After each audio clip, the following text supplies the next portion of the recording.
ये गोदरेज का top load washing machine में ऐसा क्या प्रॉब्लम आया कि चलते चलते एक साइड झुक गया। तो ये इस वीडियो में सारा चीज़ बताते हैं आपको। हे गाइस, मैं हूं मिस्टर रेफ्रिजरेशन से। मिस्टर, आज एक top load washing machine complain मिला है, तो चलिए फटाफट पहुंचते हैं। तो फाइनली पहुंच गया कस्टमर के। गोदरेज का टॉप लोड वॉशिंग मशीन है, ये चलते चलते एक साइड झुक गया। तो ये फटाफट इसको खोलते हैं और चेक करते हैं क्या प्रॉब्लम है। तो फाइनली इसको खोल के चेक किया तो एक्सेसरीज टूटा था, तो जो उसको हम लोग चेंज करके मशीन को ओके कर दिए हैं। यहाँ हमारा काम कंप्लीट होता है। चलिए नेक्स्ट कॉल पे चलते हैं।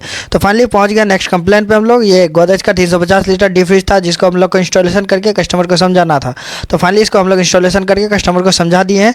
आज हमारे पास ज़्यादा काम नहीं था, तो ये दोनों काम को हम लोग कंप्लीट कर लिए हैं। अगर हमारे चैनल पर नए हैं तो हमारे चैनल को फॉलो कर ले प्लीज़।